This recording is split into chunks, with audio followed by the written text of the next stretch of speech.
guys, welcome back to yet another episode of Chatty Chawla. Today I have a very special guest. Special ज़्यादा I would say, इनके पास इतने achievements है कि मतलब मेरे को ऐसी शर्म आने लगी थी कि किनको बुला लिया है क्योंकि इतने सारे हैं. I've already written it down. He was the only Indian brown belt to break into top 10 in Asia. First Indian to become a British BJJ champion. Now those who don't know what BJJ is, it's Brazilian Jiu-Jitsu. So we have an athlete here today.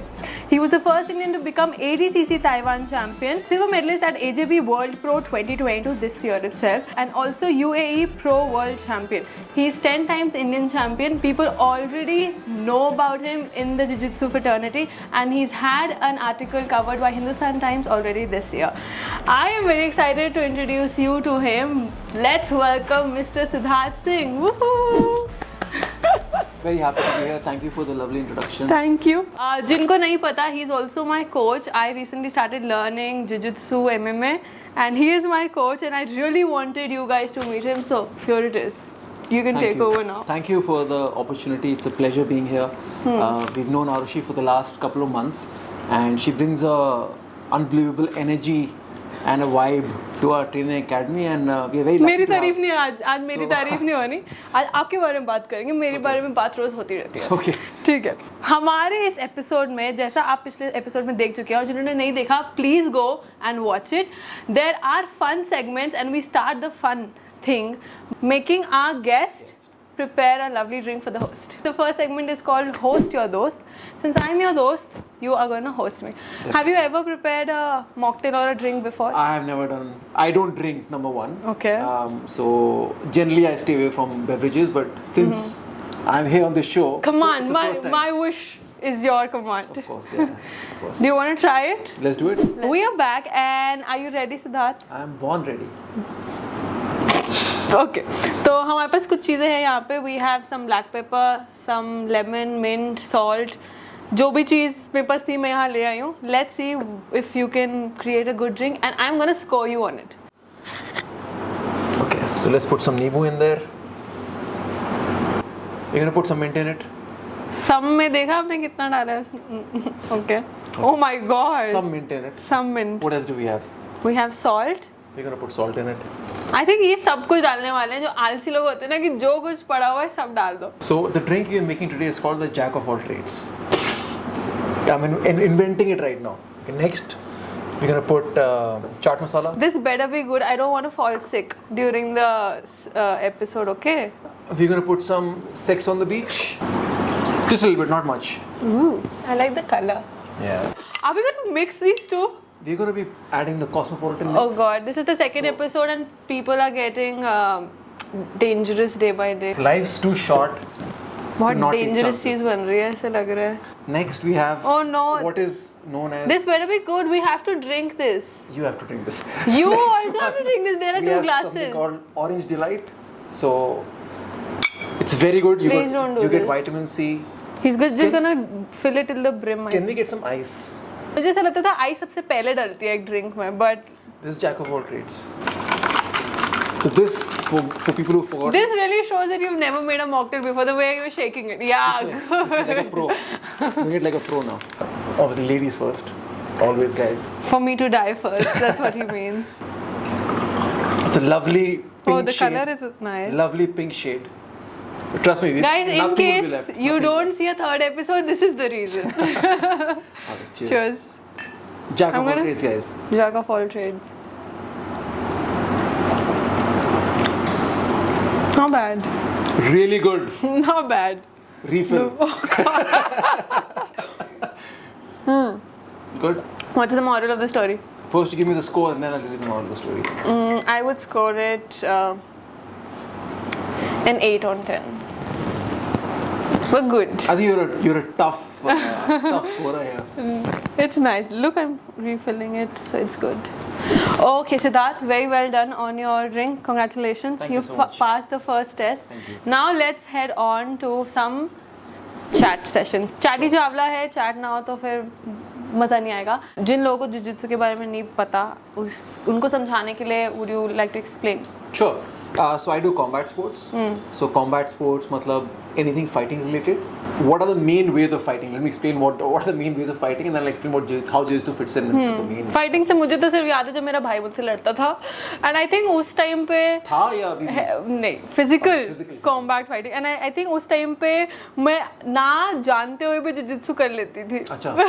What is headlock? Yes. Side headlock. So fighting is it's 4 main disciplines if I can explain it. Like cricket खेलते हैं, cricket में batting होती है, bowling होती है, fielding होती है, wicket keeping होती है. 4 एलिमेंट्स होते हैं. फाइटिंग में 4 एलिमेंट्स होते हैं. बॉक्सिंग जो पंचेस मारते हैं, किक बॉक्सिंग / मुआय थाई जहाँ पर आप पंचेस के साथ किक्स मारते हैं, एल्बोज मारते हैं, नीज मारते हैं. नेक्स्ट इज रेसलिंग जो इंडिया में कुश्ती हम लोग बोलते हैं, किसी को कैसे पकड़ना है, नीचे गिराना है. एंड फाइनल एलिमेंट होता है जिजित्सु के ग्राउंड पे कैसे फाइट करते हैं. तो ये 4 एलिमेंट्स साथ में मिलकर फाइटिंग या कॉम्बैट स्पोर्ट्स को कंप्लीट करते हैं. तो जिजित्सु ग्राउंड फाइटिंग एलिमेंट होता है. तो हम लोग के स्पोर्ट में जिजित्सु में पंचेस किक्स अलाउड नहीं है, बट आप क्या कर सकते हैं, आप किसी का हाथ तोड़ सकते हैं, रिस्ट तोड़ सकते हैं, शोल्डर तोड़ सकते हैं, किसी को अनकॉन्शियस कर सकते हैं, स्ट्रैंगल्स लगा के, चोक्स लगा के. तो without even putting any without hitting anyone, Yeah. you can actually take people down. Yeah, exactly, take them down, and once you take them down you can also choke them unconscious. And फायदा क्या होता है कि अगर आप किसी बार में हैं या सेल्फ डिफेंस सिचुएशन है, जिजित्सु में आप कुछ मारते नहीं हैं. आप उसकी बॉडी को कंट्रोल करते हैं, नीचे गिराते हैं, उसके ऊपर कंट्रोल करते हैं और उसको एक चोक लगा देते हैं जिससे वो अनकॉन्शियस हो जाता है, वो बेहोश हो जाता है. तो जब पुलिस आती है तो उसके ऊपर कोई मार्क्स नहीं है, कोई निशान नहीं है, और आपको कोई ब्लेम नहीं कर सकता कि आपने उसको चोट लगी. वो बोल रहा है मेरे को मारा है इसने, निशान क्या है? कोई निशान नहीं, क्योंकि मैं बिना निशान किए हुए उसको अनकॉन्शियस कर दिया. And again what we do is self defence. तो जैसे मैं सिखाता हूँ, ये सारा हम लोग का फाइटिंग डिफेंस के पर्सपेक्टिव से होता है. विमेन के लिए या इवन मेन के लिए अटैकिंग नहीं सिखाते हैं हम लोग ये नहीं दिखाते सड़क पे जाके किसके फाइट करना है. बट हम लोग की फिलॉसफी है कि अगर कोई पिक करता है फाइट और आप अवॉइड नहीं कर सकते हैं, तब आपको डिफेंड करना चाहिए खुद को. Jujitsu because it's a new sport even for me, क्योंकि मुझे भी इतना नहीं पता था. I think the first time I ever heard of jujitsu was on Roadies, because there were people who played the sport. And India में भी I feel there are a lot of people who know MMA more and jujitsu a little less.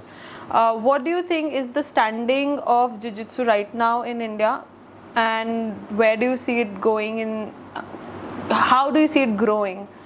Maximum सबको पता है boxing क्या होता है. Muhammad Ali, that's the name. Muhammad Ali, Tyson, ये सब बॉक्सिंग. उसके बाद नेक्स्ट आता है kick boxing, मुआय Thai.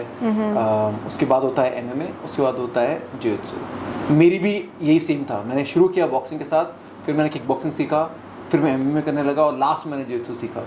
Because jiu-jitsu पे इतना फोकस था नहीं, इतना लाइमलाइट नहीं, ऑल्सो फ्लैशी स्पोर्ट नहीं है, इतना उस पर लाइमलाइट नहीं है. बट सबसे इफेक्टिव और सबसे यूज़फुल अगर मैं बोलूँगा सबके लिए, बच्चों के लिए, बड़ों के लिए, जिजित्सु है. बिकॉज जिजित्सु एक कम्युनिटी स्पोर्ट है, एक सोशल स्पोर्ट है. आपके फादर भी कर सकते हैं, आप भी कर सकते हैं, आपके बच्चे भी कर सकते हैं. सेम क्लास में पूरा फैमिली ट्रेन कर सकता है. MMA या बॉक्सिंग थोड़ा सा डिफिकल्ट हो जाता है अगर आप अपने ग्रैंडफादर के साथ किक बॉक्सिंग नहीं कर सकते, क्योंकि उनकी एज ज़्यादा है, चोट लग जाएगा. जिजित्सु एक बहुत ही सेफ स्पोर्ट है, बिकॉज आप कुछ मार नहीं रहे, पंचेस नहीं थ्रो कर रहे हैं, कम्प्लीटली सेफ है. टेक्निक और लेवरेज पे बेस्ड है पूरा स्पोर्ट. तो जिजित्सु अगर आप 60 साल के भी हैं तब भी आप प्रैक्टिस कर सकते हैं. So there's no age barrier कि इतने साल तक ही कर सकते हैं. जो नॉर्मल सोसाइटी का नज़रिया है कॉम्बैट स्पोर्ट को लेने का कि जो भी फाइटिंग में जाता है, it's not right to pursue a sport like that. What do you have to say about it? Tell them. So, I mean, if it's saying from a danger point of view, I can state a few facts. Mixed martial arts 1993 से sport है, official sport है US में और दुनिया भर में. और दुनिया का सबसे पॉपुलर, सबसे बड़ा प्रमोशन UFC है, Ultimate Fighting Championship. And I can tell you that आज तक UFC में एक भी फाइटर की डेथ नहीं हुई है उस स्पोर्ट से. अगर लेट्स टॉक अबाउट इंडिया में क्रिकेट खेलते हैं बच्चे. क्रिकेट में एक पोजीशन होती है सिली पॉइंट, जहाँ पर बैट्समैन बैटिंग कर रहा है और एक बंदा यहाँ पर खड़ा हो जाता है बिल्कुल टू क्लोज. एंड अगर शॉर्ट पिच बॉल आई, जो क्रिकेट जानते हैं उनको पता होगा कि शॉर्ट पिच बॉल आई और फिर बैट्समैन उसको हुक कर सकता है. ये बेचारा ऐसे छुप रहा है, बचा रहा है खुद को, एंड मर चुके हैं लोग ऐसे, क्रिकेट में लोग मर चुके हैं। तो आज कंपैरिजन की बात कर रहे हैं, कितना डेंजरस स्पोर्ट है, क्या है। मिक्स मार्शल आर्ट्स बिल्कुल डेंजरस नहीं है, इनफैक्ट नॉर्मल स्पोर्ट से भी ज़्यादा सेफ है, बिकॉज जो आप एक्चुअली देखते हैं, फाइनल फाइट देखते हैं, वो उसका एंड रिजल्ट है, वो एग्जाम होता है। उससे पहले बहुत सारी ट्रेनिंग होती है, बहुत टेक्निक सीखने को मिलती है, बहुत ही इंटेलेक्चुअल स्पोर्ट है, इसको ह्यूमन चेस बोलते हैं। Because I can vouch for that, because जब मैं जिजित्सु कर रही थी आपके गाइडेंस में, it's more of a mental sport than the physical sport. I feel your mind needs to be aware and present 100%, and the skills will follow, but it's the mind. Exactly. For example, if I teach you a technique, if I teach you कि आपको किसी ने हाथ पकड़ लिया, आप कैसे free करेंगे, and I show you one technique to free your hand. Now आपको पता है वो कैसे ब्रेक करना है. अब फर्स्ट डे जब आप आती हैं, आपको नहीं पता, किसी ने हाथ पकड़ लिया, आप स्ट्रगल करेंगे. Can we give a demo, like if somebody like if I, for example, if I hold her hand this way, अगर उनको नहीं पता है वो ऐसे पुल करेंगी, और अगर मैं बहुत बड़ा हूँ साइज में तो ये नहीं निकाल पाएंगी.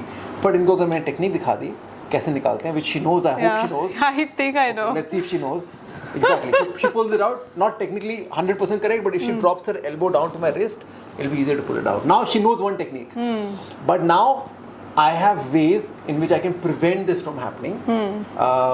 I can do it with two hands, for example. I can do it if I turn your wrist and if I make it like this. Now if you try and pull it out, it will not work. Yeah. So there are different ways, and then I can teach her how to break this grip. Then she will learn how to do that. Then I'll counter what she's learned. So each move that I teach, you will get better, but then I also will teach you how to counter that move that you've learned. फिर मैं आपको उस counter का counter दिखाऊंगा, फिर मैं उस counter का काउंटर दिखाऊंगा. Keeps going up the ladder. Then it becomes a chess match. But what would you like to tell the parents of the kids who want to pursue it, or because I think youngsters का सबसे ज़्यादा decision making is the parents. What would you like to tell them about the sport, that it's safe, or how will it help their kids? And I'm sure you have a history of where you had to decide to go for the sport. Did you find any aversion from your parents coming in? Great question. So first I'll talk about the kids in general. First the kid has to decide कि उसको martial arts करना है कि नहीं करना है. If he decides which martial arts करना है, then I would strongly recommend jiu-jitsu, especially for young kids, because jiu-jitsu is a complete sport. उसमें आप सब कुछ सीखते हैं. आप उसमें strategy सीखते हैं, आप उसमें discipline सीखते हैं, आप उसमें हारना सीखते हैं, आप उसमें जीतना सीखते हैं. It's a complete vehicle for personality development. आप एक ट्रेनिंग सेशन में, एक स्पारिंग सेशन में जिसु के विदाउट गेटिंग हर्ट इतना सीखते हैं that most philosophy books can not cover what you learn through it. You learn on a constant basis कि you are nobody. You know, you can be somebody outside, but when you step on the mats, आप कोई CEO हो सकते हैं किसी बड़ी company के, but आप मैट पे स्टेप करते हैं, आपको कुछ नहीं पता. कोई 16 साल का बच्चा जो 3 साल से ट्रेनिंग कर रहा है, वो आपको ऐसे टैप करेगा. और हम लोग का जनरली परसेप्शन ये होता है, बिकॉज बॉलीवुड देखते हैं हम लोग काफ़ी, लगता है कि यू नो फाइट होगी तो मैं ये करूँगा, मैं वो करूँगा. बट वहाँ पे कुछ रियलिटी है, जिसने ट्रेनिंग कर रखी है और जो रोज़ ट्रेनिंग करता है, उसके सामने आप टॉय हो. तो पेरेंट्स के लिए मैं यही बोलूँगा कि अगर आप चाहते हैं कि आपका सन या डॉटर कल कहीं भी दुनिया में जा रहा है, उसकी सेफ्टी आप अगर आप चाहते हैं कि वो सेफ रहे, तो उसको जिu-jitsu सिखाइए. अगर आप चाहते हैं कि वो किसी भी दुनिया के पार्ट में हो, उसकी एक फैमिली हो, तो उसको जिu-jitsu सिखाइए. बिकॉज वो कल एम्स्टर्डम में हो, वो दुबई में हो, वो किसी भी जिu-jitsu एकेडमी में जाएगा, स्ट्रेट अवे उसके 20 बॉडीगार्ड तैयार है.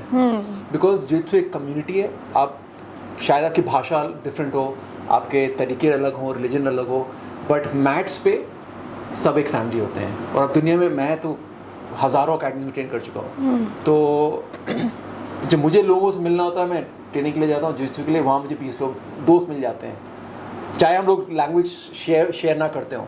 That's one good thing about a sport, that even if you don't know their language or you have different backgrounds, but still sports people, they connect. They connect, and especially strong with jiu-jitsu because आप अपनी life किसी के हाथ में सौंप रहे हो जब आप उसका स्पारिंग कर रहे हो. तो if you and I spar with each other, and if I don't take care of you, if I hurt you, मेरे ऊपर है ये, it's wrong on my part. So I will take care of you as best I can, and you will take care of me. तो ये जो brotherhood और sisterhood जो होता है, ये मेरे point of view से jiu-jitsu में सबसे ज़्यादा है. बाकी किसी स्पोर्ट में पाए. As you mentioned कि jiu-jitsu or any sport, it helps build that confidence, and I think that was one of the reasons, or the only reason I came to your academy, because after I did my roadies South Africa journey, I was down in the dumps with my confidence level, and I think jiu-jitsu is that sport which accelerates your confidence the maximum, because ek to you're actually in a survival mode position, so you will do everything to get out of it, and I think you will try and learn the skill to get out of it. So yeah, it helped me personally a lot, and I'm sure you have students coming in who had different issues that they faced. If you would like to share. Yeah, so like you mentioned, so with jiu-jitsu or with most combat sports, you're problem solving. आप training में जा रहे हो, someone catches you in a submission, आपको arm टूटने वाला है, आप टैप करते हो, आप गिव अप करते हो, फाइट खत्म, and you start again. Next time दो you don't want to tap, so आपको जिसने टैप करा है आप उससे पूछोगे कैसे किया, क्या किया, and then you'll find a solution कि इसने मेरे को ऐसे टैप किया, next time you will not get tapped. तो this is learning on the go. So when you felt overwhelmed in roadies, you felt trapped, jiu-jitsu will guide you and it will tell you that you will not win every single time. However, there are ways that next time you can get stronger and you can get better and you can learn from your mistakes, and you can shed that ego. So that's one of the reasons why I love doing it. But yeah, as you asked, we've had so many cases of people coming in, and what were the reasons? Like my reason was I felt that I wasn't confident enough to face not just physical trouble situation, but like mentally also I was not feeling confident. But what were their reasons? So we've had so many women who've come in wanting to learn self-defense because उनके साथ कुछ हुआ है where they just froze. Now a lot of women have gone for self-defense workshops. एक दिन park में गए, उनको बता दिया कि कोई अटैक करता है उसकी आंखों में उंगली डाल दो या ग्रोइन में किक मार दो, ख़त्म हो जाएगा. रियलिटी इज़ कि अगर कोई लड़की है 40 किलो की है एंड अटैकर 80 किलो का, 90 किलो का, 6 फुट का बंदा है, आप ट्राई करो प्रैक्टिस में ऐसे करने का उसकी आंख में या उसको किक करने का. You won't even want to go, I think, close to the person. Exactly. Mostly क्या होता है, freeze. You will run away and not. No, people freeze. Yeah. जब उनको सिचुएशन होता है, जब कोई अकेले फंस गए हैं, 2-3 अटैकर्स आ रहे हैं या फिर कोई एक अटैकर आ रहा है, फ्रीज हो जाते हैं, पता नहीं करना क्या है. बट अगर आप ट्रेनिंग कर रहे हो रेगुलरली जित्सु में या फिर किसी भी मार्शल आर्ट में, आपका बॉडी यूज टू है कॉम्बैट के लिए, तो आप चाहे उसके बारे में सोचो ना सोचो, किसी ने आपका हाथ पकड़ा, आप वो ग्रिप तोड़ोगे. Subconsciously you're trained. Exactly. आपका मसल मेमोरी बन गया है. तो ये मेन एडवांटेज होता है. उसके अलावा आप, जैसे मैंने बोला, प्रॉब्लम सॉल्विंग. तो हम लोग जब सिखाते हैं स्टूडेंट्स को मिक्स मार्शल आर्ट्स या जित्सु, हम लोग हमेशा ये बोलते हैं कि आप टेक्निक एंड लेवरेज के थ्रू कहीं से भी निकल सकते हैं लाइफ में. तो एक फॉर एग्जांपल हम लोग के एकेडमी में एक बच्चा है क्रिश, वो हम लोग के एकेडमी में आया था जब वो 9 साल का था. उसके 9-year-old he came in because he was being bullied in school. Okay. उसको बुली कर रहे थे. His parents were a little concerned also कि बेचारा बुली हो रहा है. And he came in, he trained with us for 6 months and he was a very shy kid. बहुत shy था. He came in, वो कभी eye contact नहीं करता था, हमेशा नीचे देखता था. 6 months he trained with us. I'm not lying. 6 महीने उसने ट्रेनिंग की. All of a sudden he's high five दे रहा है क्लास में आके, सबको हक कर रहा है, सबको फिस्ट बम्प कर रहा है. उसका कॉन्फिडेंस इतना बड़ा. एंड 6 महीने के उसी टाइम के आसपास उस बुली ने दोबारा उसको स्कूल में पकड़ा, उसका कॉलर पकड़ा. एंड मैंने क्रिश को एक टेक्निक दिखाई थी, रिस्ट कैसे तोड़ते हैं किसी का बिना उसको छुए, बिना रिस्ट को पकड़े हुए कैसे तोड़ते हैं. एंड मैंने उसको इसलिए नहीं सिखाया था कि कल कोई बुली करेगा, मैंने उसको ऐसे क्लास में सबको सिखाया था. तो बुली आया, उसने पकड़ा एंड क्रिश ने वो टेक्निक यूज़ की और अटैकर का रिस्ट बिना कुछ करे टूट गया. एंड बुली प्रिंसिपल के पास गया, उसने बोला कि क्रिश ने मेरा हाथ तोड़ दिया. क्रिश ने बोला मैंने तो कुछ किया ही नहीं. बिकॉज अगेन कोई मार्क्स नहीं थे, कोई निशान नहीं थे. एंड एक्चुअली कृष्ण ने थप्पड़ भी नहीं मारा. All he did was use technique and leverage and he was able to substitute the bully. And bully ने उसके बाद कभी उसको ट्रबल नहीं किया, परेशान नहीं किया. तो जस्ट एक छोटा सा एग्जांपल कि कैसे कोई बेनिफिट कर सकता है. आपने किया, कृष्ण ने किया, हजारों लोगों ने किया. That's nice, good to know. I'm sure a lot of people who are watching this can relate and they know now a way out whenever they need a sport or they need something to pull them up. Exactly and मैं ये नहीं बोलूँगा कि perfect है, कुछ भी martial art perfect नहीं होता है, बट अगर आप मार्शल आर्ट्स ट्रेनिंग कर रहे हैं तो मेक श्योर जो भी मार्शल आर्ट है आप स्पारिंग ज़रूर करिए. स्पारिंग क्या होता है? रियल लाइफ सिचुएशन का आपका ओपोनेंट आएगा, वो आपको कंट्रोल करने की कोशिश करेगा.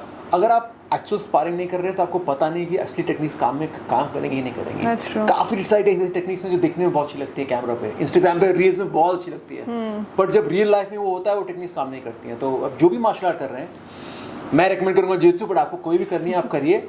Just make sure you put it to actual test and against someone जो आपसे बड़ा हो, बिगर, स्ट्रॉन्गर, फास्टर, उसके साथ टेक्निक ट्राई करिए. If it works against him और her, it will work in real life. You told me other people's story. What was your story? Why did you start the sport? So my story is a little different tangent. Like I said, I started off with boxing first. तो मैं 12 साल की as का. What I know of you is, yes, and you've mentioned this before, is before you finally chose jiu-jitsu, there were a dozen of other sports that you did. Tell me about that first. तो बहुत ज़्यादा है मेरे sports. You started with cricket. Then you went on to boxing, that's right, to hockey, that's right, to tennis for a little bit. There's a long list. There's a long list, but there's a reason why this drink is called Jack of all trades because I relate to it. I have played almost every sport. हम लोग के school में, मैं 2 school में गया था देहरादून में, and वहाँ पर डिफरेंस हर 2 महीने में एक नया स्पोर्ट होता था. तो cricket was my first sport. Like most Indian boys first चीज़ चलना भी नहीं आता था, क्रिकेट बैट हाथ में था. तो start of with cricket, and जब मैं बोर्डिंग स्कूल में गया तब क्रिकेट मेरे को खेलने को नहीं मिला बिकॉज वो सीज़न क्रिकेट का सीज़न था नहीं. हॉकी शुरू किया, ट्राई टेक ट्रेनिंग हॉकी, उसके बाद फुटबॉल सीखा, जिमनास्टिक्स सीखा, बॉक्सिंग सीखा, लॉन्ग डिस्टेंस रनिंग सीखा, एथलेटिक्स में हाई जंप एंड 400 मीटर सीखा. उसके बाद फाइनली क्रिकेट आया. So those are my sports in school. मैंने ये सारे स्पोर्ट्स खेले. उसके बाद फाइनली जिजित्सु आया. जिजित्सु तो बहुत, ये तो मैं बहुत सालों की बात कर रहा हूँ. तो उसके बाद कॉम्बैट स्पोर्ट्स में बॉक्सिंग था और स्कूल के बाद भी था.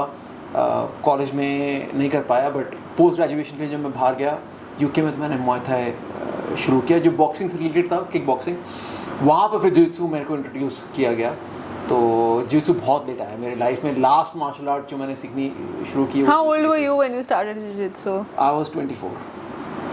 And yet you are Indian champion 10 times and world champion. Yes. तो it's a great testimony कि लोग बोलते हैं 22 में आप बहुत लेट हो, कुछ नहीं कर सकते हो. The reality, मुझे भी लग रहा था बहुत लेट हो गया हूँ, कुछ नहीं हो सकता. But you can. जीता जागता सबूत. Okay, so your sports history. Why did you keep? You mentioned that Doon school की वजह से it actually gave you chances to learn different sports. Yes. But why jiu-jitsu? Like, how did that happen?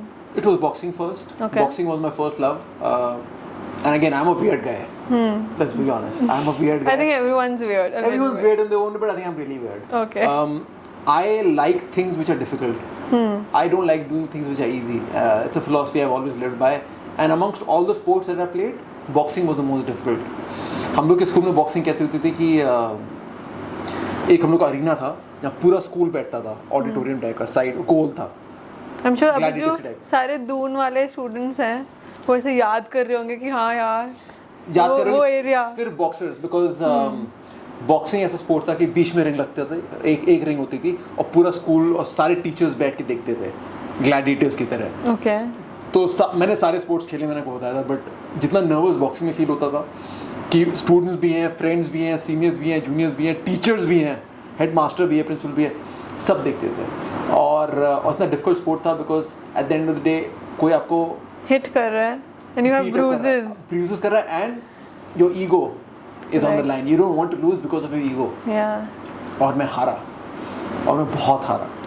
मेरी technique हमेशा school में अपने batch में और seniors में बेस्ट टेक्निक थी, बट फिर भी मैं हार रहा था year after year because I was not taking the initiative, I was letting things happen. तो काफ़ी बार क्या होता है लाइफ में चीज़ें आती हैं, आप जो आता है लेके चलते हैं आगे, you not focused on anything. So I was doing boxing अच्छी थी, टेक्निक अच्छी थी, कोचेस लाइक मी, मैं कर रहा था. There was no drive from my side to win at any cost. वो हुआ 5 साल में जब हारा, एज 12 से 5 years. 12th I lost, when I was age 12, I lost 13, 14, 15. So you kept 16, losing 17. for 5 years, yet you kept going. 5 years I kept losing. Losing in the final, semi-final. So I was winning fights, but not winning my weight division. So जब final year आया, एक अंदर I had a drive. The first time I was taking charge of my own life, rather than letting things happen for me. I wanted to make things happen for me. So हम लोग का अक्टूबर-नवंबर के time boxing का championship होता था. Rather than starting 2 महीने पहले, like most students, मैंने जनवरी से ट्रेनिंग शुरू कर दी थी. Because I was like, this year I'm winning it. So I wanted to win it, and I also wanted to become the best boxer in school, and I also wanted to get full colors. I wanted to wipe out everything. I wanted there to be no doubt in anyone's mind who's the best boxer in school. And उसके लिए for the first time in my life, I dedicated myself completely to it. And मैंने पूरे साल भर training किया.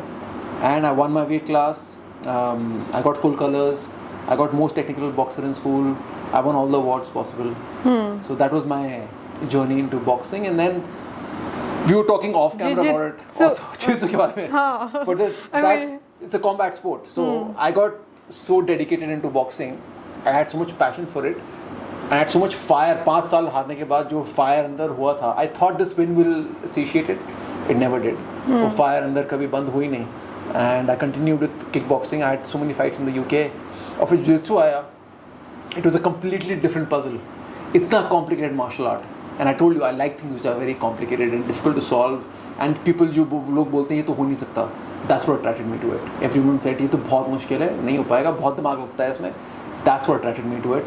And once I started jiu-jitsu, there was no looking back. But how did you start? Like, everyone have their reasons. What was the reason? I know it, but I'm sure people want to know. It's a slightly embarrassing story, but I'll tell you. I don't think it's embarrassing. Okay. It's just, there's a start. There's a start. Yeah, so when I was... Guys, listen to this carefully, okay? This is an interesting story. Yeah, you can laugh about it now. Okay. So yeah, I was 23, 24. मैं उसमें Muay Thai कर रहा था, kickboxing. और मेरी academy में एक seminar हो रहा था, जिu-jitsu का सेमिनार. एंड जिu-jitsu ग्राउंड फाइटिंग होता है, मैंने आपको समझाया था पहले. तो मैं पंचिंग किकिंग कर रहा था उस टाइम तक, 12 साल से मैं कर रहा था. तो काफ़ी अच्छे लेवल पे था. यूके में मैंने फाइट्स भी खेले हुए थे. तो मैं जब एकेडमी में गया, जिu-jitsu हो रहा था, ग्राउंड में लोग सांपों की तरह एक दूसरे के ऊपर कुछ कर रहे थे. मैंने कहा मुझे तो ये नहीं करना, मैं खुश हूँ पंचिंग किकिंग से. तो मेरे वहाँ पर जो इंस्ट्रक्टर थे उन्होंने कहा कि सिड आप सेमिनार के लिए आए हो, नहीं करना है, कुछ नहीं होता, बट एक लड़की है छोटी सी पीछे, 40 किलो की है, उसका कोई पार्टनर नहीं है, तो आप उसको हेल्प आउट कर दो. और मैं उसमें यूके में था, नया जॉब लगा था, पैसे बचा रहा था, मैं स्टूडेंट लोन पे ऑफ कर रहा था, मुझे पे नहीं करना था. मैंने कहा मैं पे नहीं करूँगा. उसने कहा कुछ नहीं होता, हेल्प आउट. तो आई वेंट इन, थोड़ा सा ट्रेनिंग किया, टेक्निक था, ठीक था. उसका स्पारिंग का टाइम आया, तो इंस्ट्रक्टर ने बोला चलो आप अपने पार्टनर के साथ जो भी है जाओ स्पारिंग करो. तो मैंने कहा मैं थोड़ा सा बहुत MMA देखा हुआ था, मैंने कहा चलो देख लेते हैं क्या है, छोटी सी लड़की है 40 किलो की, क्या करेगी. और स्पारिंग शुरू हुई और मैं अंदर गया और मुझे पता ही नहीं क्या हुआ. फिर मैं गला फंसा, थोड़ा सा मैं हिला डुला. नेक्स्ट थिंग मैं उठा, मैं ऊपर देख रहा था सीलिंग में और मेरे को तारे दिख रहे थे. तो मैंने उसको बोला ये क्या हुआ, क्या हो गया. तो ईरान की लड़की थी छोटी सी, उसको हंस रही थी, वो कह रही थी कि तुम अंदर आए, मैंने तुम्हारी गर्दन पकड़ी और एक चोक होता है गिलिटीन कर दिया और तुमने टैप नहीं किया, तुम सो गए. अब थोड़ा ईगो पे लगा क्योंकि मैं 12 साल बॉक्सर की मैंने कहा. और छोटी सी लड़की, वो ब्लू बेल्ट थी, वो मतलब बेल्ट सिस्टम में से एक बेल्ट आ गई थी टेक्निकली अगर देखें तो, बट बहुत अच्छी थी. तो दोबारा हम लोग गए, मैंने इसको एक बार वार्न किया कि इस बार मैं थोड़ा सा तेज़ जाऊँगा. हाँ, उसने कहा हाँ कोई प्रॉब्लम नहीं. वो हंस रही थी, उसने कहा हाँ कोई प्रॉब्लम नहीं, इतना कॉन्फिडेंस. तो मैं 120% घुस गया, पूरी दम लगा के मैं घुस गया. और 10 सेकंड बाद मैं उठा, मेरे फिर तारे दिख रहे थे. मैंने कहा क्या हुआ क्या. वो फिर हंस रही थी, कह रही थी तुम अंदर आए, मैंने तुम्हें आर्म ड्रैग किया, तुम्हारी बैक ली और एक चोक लगा दिया पीछे से, रे नेकेड चोक. मैंने कहा ये बहुत सही है यार, ये तो अच्छी मार्शल आर्ट है बिना. और ये लड़की 40 किलो की, मैं 70 किलो का आदमी, 30 किलो का फ़र्क. और मैं ट्रेन मार्शल आर्टिस्ट था, मैं फाइटर था उस टाइम तक. तो मुझे लगा कि अगर ये मुझे मार्शल आर्ट यूज़ करके चोक कर सकती है तो शायद मैं 70 किलो का किसी 100 किलो आदमी को भी बीट कर सकता हूँ. बिकॉज किक बॉक्सिंग में मेरा प्रॉब्लम ये था कि मैं जब फाइट करता था यूके में जनरली साइज़ लोगों का ज़्यादा बड़ा है, लंबे होते हैं. तो मेरा स्ट्रगल ये होता था, मेरे से साइड सब 6'2", 6'3", 6'4", तो स्पारिंग में डिफ़िकल्टी होती थी मेरे को. अपने साइज़ का तो ईजी था. तो मेरे को लगा ये मार्शल आर्ट ये यूज़ करके मैं उनको हरा सकता हूँ 100 किलो वालों को. और फिर मैंने ये भी सोचा कि इंडिया में इतने सारे केसेस होते हैं रेप के और वुमेन पे अटैक्स पे. मैं सोचा कि अगर ये मार्शल आर्ट अगर ये लड़की कर सकती है तो हम लोग की इंडिया में गर्ल्स नहीं कर सकते। और क्यों ना मैं इसको सीख के उनको सिखाऊं। तो ये मेरे आइडियाज़ थे जब फर्स्ट टाइम मैंने जित्सु किया। बट आई थिंक सबसे बड़ा आइडिया ये था दैट यू फेल्ट कि ओह शिट इसने ऐसे कैसे कर दिया। ये ईगो, करेक्ट, ईगो ने बोला ये क्या हो गया। It made you learn the skill and here you are the champion. Can you imagine? उस एक लड़के, I think you should give the credit to that woman. Just text her or call her every now and then. I always do, like in my head. Thanking her. I think सबके साथ होता है, सबके साथ ऐसे moments होते हैं जब हम सोचते हैं कि उस टाइम उस मोमेंट वो नहीं हुआ होता। अगर मैं उस सेमिनार पे गया होता और मेरे कोच ने बोला होता कि कुछ नहीं होता, बाहर बैठ जाओ, मत ट्राई करो, तो आज मैं कहाँ होता। अच्छा थी मैं यूके में होता, ये नहीं कर रहा होता डेफिनेटली। Okay, I think बातें काफी हो गई हैं. Let's move on to a fun segment now.